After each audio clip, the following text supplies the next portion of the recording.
Hello, everyone. Welcome to the afternoon section of our Daylong retreat with Bhante Suddhāso on the 4 foundations of mindfulness. And I see we have a lot of comments and questions. So I'll ask Bhante if he wants to go through the questions first, or if he prefers to do the guided meditation first. Let's start with the meditation. Right, so we'll start with the meditation, and then we'll go through all your questions and comments. So please get in an upright sitting position.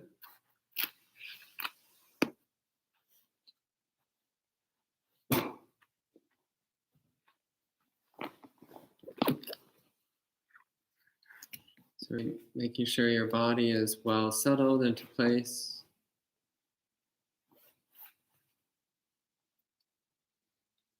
Taking a few deep breaths to settle the body and mind.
Just starting by feeling the body.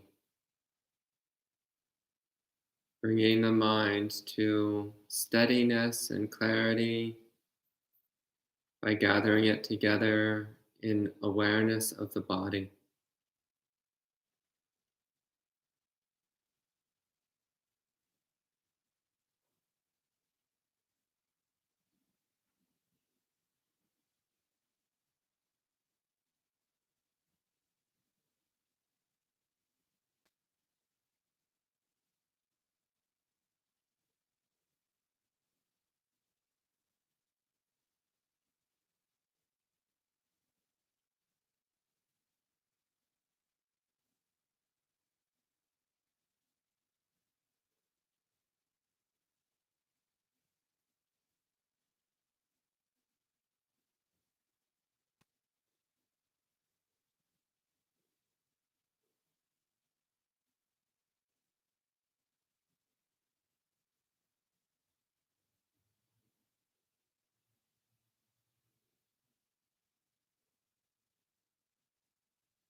So making a genuine effort to keep the mind steady, sharp, alert, undistracted by focusing attention on the body.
And as your attention becomes increasingly steady and bright,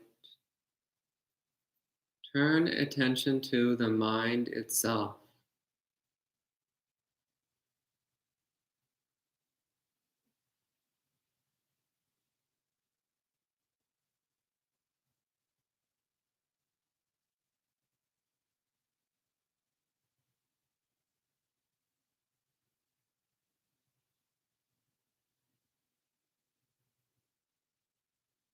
Noticing what the mind feels like.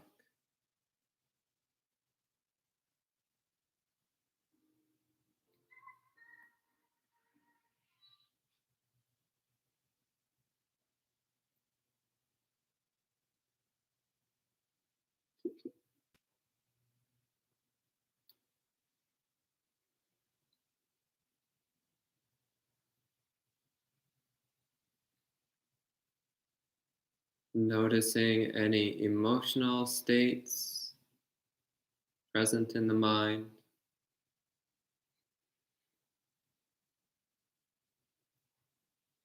any fluctuations of mood,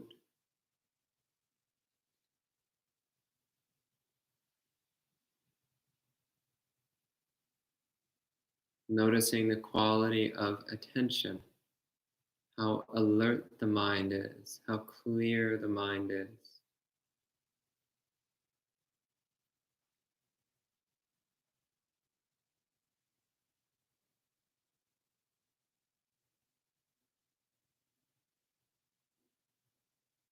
Knowing how stable or unstable the mind is.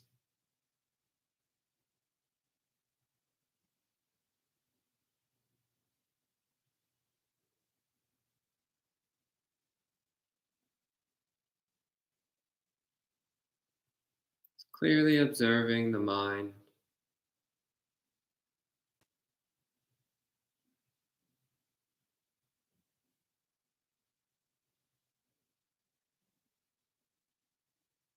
Like a scientist peering through a microscope.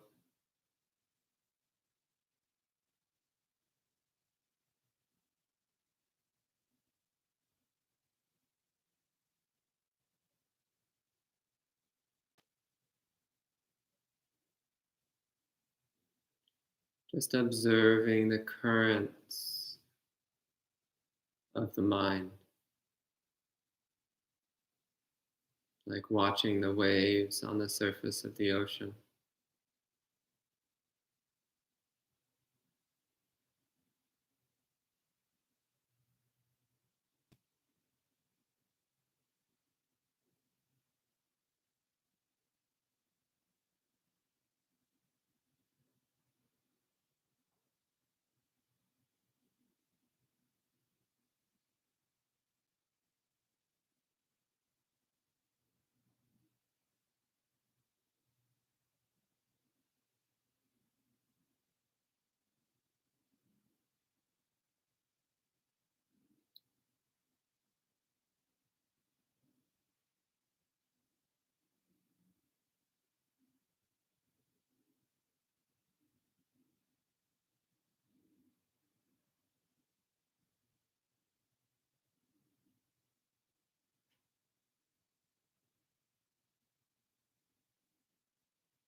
Noticing the activities of mind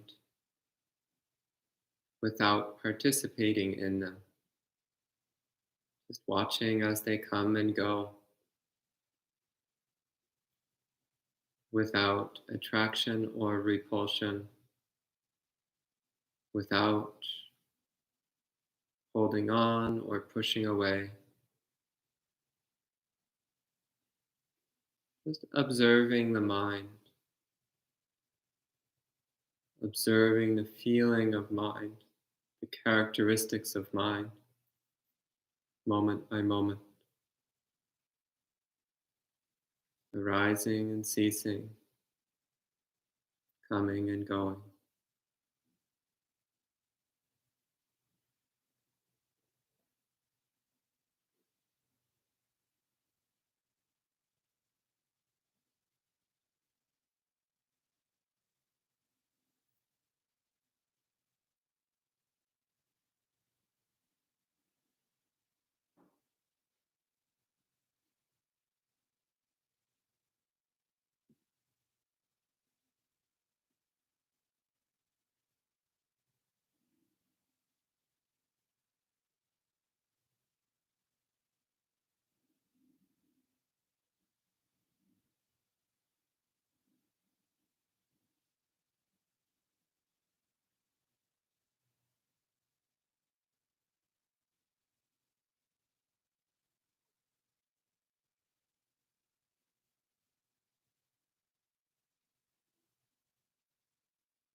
watching the mind as though it was someone else, someone else's thoughts, someone else's emotions, someone else's consciousness.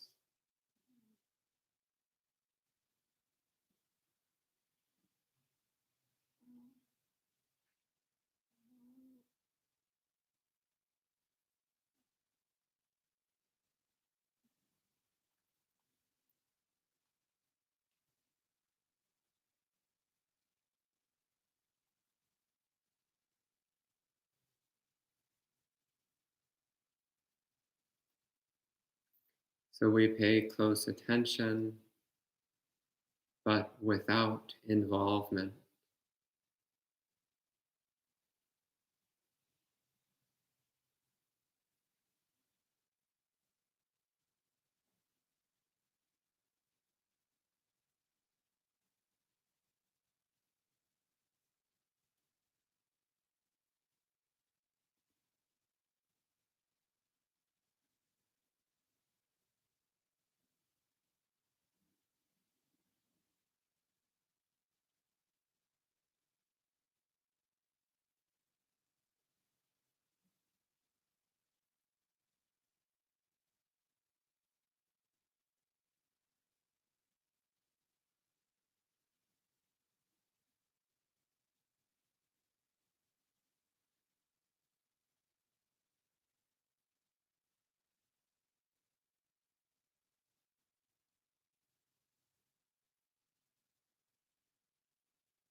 Don't analyze the contents and aspects of mind. Just watch as they come and go. With serenity and clarity, watch as they come and go. Knowing this is not me. This is not mine. This does not define me. Just watch as it comes and goes.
And relax your posture.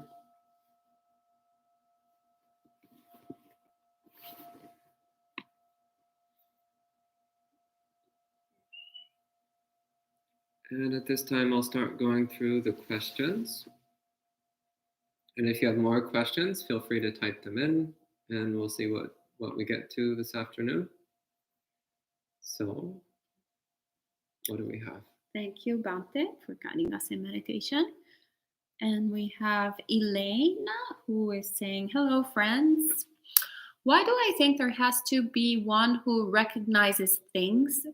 Because of a delusion that there is a stable existing unseen self that is driving this samsaric nightmare. New question. How do I move from an intellectual understanding to a felt experience of oneself and do so that I avoiding psychosis? Seriously, this practice is like shattering the reality that I know and deconstructing it, sort of like buildings, buildings a car in the middle of a busy intersection. Yeah, well, the Buddha's instructions are to see every component of body and mind as not me. To see every component of body and mind as impermanent, as constantly changing, as insubstantial. That's the instruction. So just do that.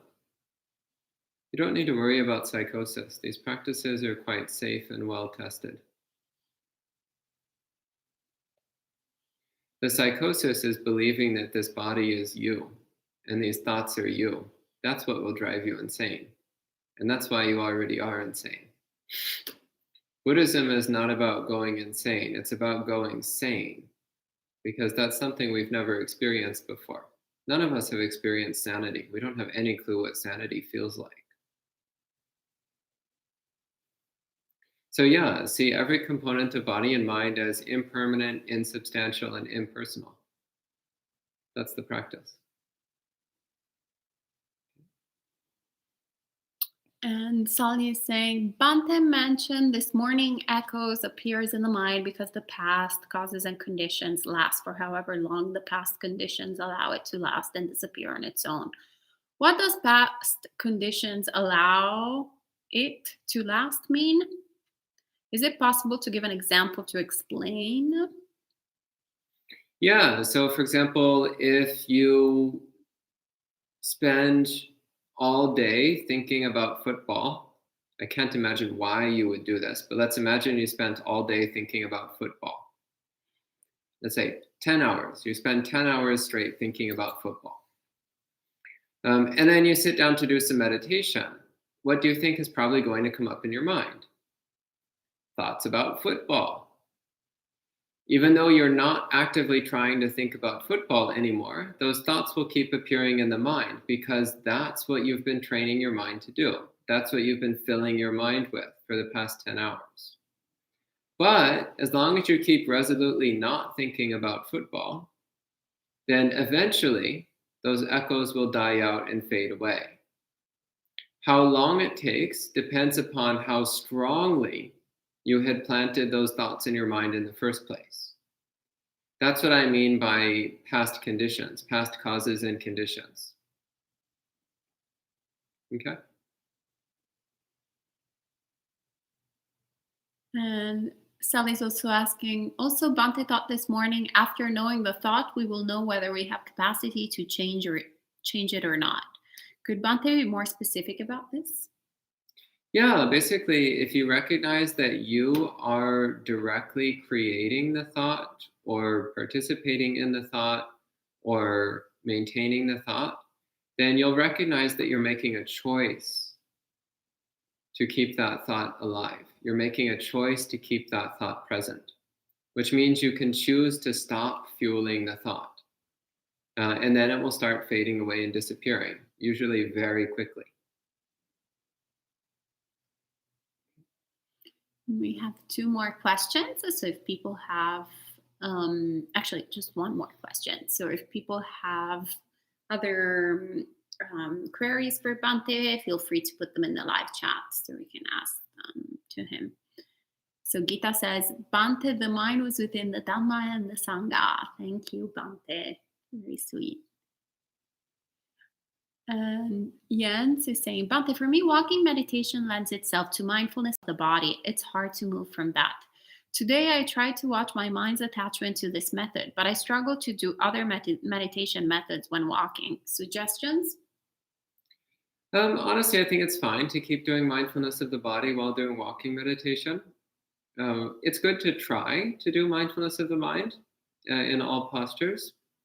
But if you find that it's just really not working for you, then it's fine to continue doing mindfulness of the body, because that will still continue building up your mindfulness, your samadhi, your equanimity, so that then when you go to doing sitting meditation, that it's easier to do any method, whether it's body or mind or anything else. So I think it's fine. Anything else? Sally is asking, Bhante, may I ask, in the afternoon meditation, let's say 1.5 hour sitting, shall we just focus on knowing the mind the whole sitting? Well, the instruction I gave during this meditation was to start with the first several minutes focusing on the body as a way of developing mindfulness and samadhi to some degree before turning attention to the mind. And that's quite useful, because often if we just turn attention directly to the mind, then we just get lost in the mind. We start participating in whatever appears. So we often don't clearly see what's happening in the mind because our mindfulness is still weak. So when we turn attention to the mind, it just seems like this chaotic jumble of alluring and tempting thoughts and emotions, and we get all wrapped up in it. So I personally would recommend starting with doing some body awareness for a few minutes before turning attention to the mind. That said, some people have a natural skill or talent for this style of meditation, and they can go directly to doing mindfulness of the mind without any preliminary development. Ayasoma was doing a little happy dance and pointing at herself while I was saying that. But yeah, especially if you're not that familiar with this meditation method, but really even if you are, I still think it's often beneficial to start with doing body awareness for a few minutes. Kind of prepare the mind, shape the mind first. Okay, anything else? Yes, she just said, I felt like I can't feel much peaceful as body mindfulness. Yeah, so start with body awareness for a few minutes. Yeah. All right, that's it for now. So James, no questions. Bradley, no questions. What's going on this afternoon? Well, that's fine, because we'll have another session at 7:30. So you'll have another opportunity to ask questions at that time. In the meanwhile, continue your practice. Really dig into this meditation method. Again, especially if it's not something that you've practiced much with. Really work with it, play with it. See what happens. And Sally has a last question. Can I know the body and mind at the same time? You can, yeah. And actually, and I was going to talk about this evening, technically the body is within the mind. One way of looking at it anyway. The body is within the mind. So it's all mind. But I'll talk about that this evening. All right, great. All right, so you can, we encourage you to keep on working on your meditation practice for the rest of the afternoon. And then we'll meet again at 7:30 p.m. Where we'll be doing a little bit of chanting, more meditation, and then you can ask some other questions. And Marielle says, mind blown. And Sally says, I mean, after mindfulness of the body, we focus on the mind the rest of the time? Yeah, I would recommend that. You can try to have, I had interpreted your earlier question as simultaneous awareness of body and mind, which is an option. But if you do that, you have to make sure you don't just slip back in doing only mindfulness of the body, if that's your habit. But yeah, the instructions I gave during the meditation, starting with about 10 minutes or so of mindfulness of the body, and then the rest of the time, mindfulness of mind. Okay? Great. All right. That's all for this afternoon, and we'll see you at 7:30. Have a great. Sadhu, sadhu, sadhu.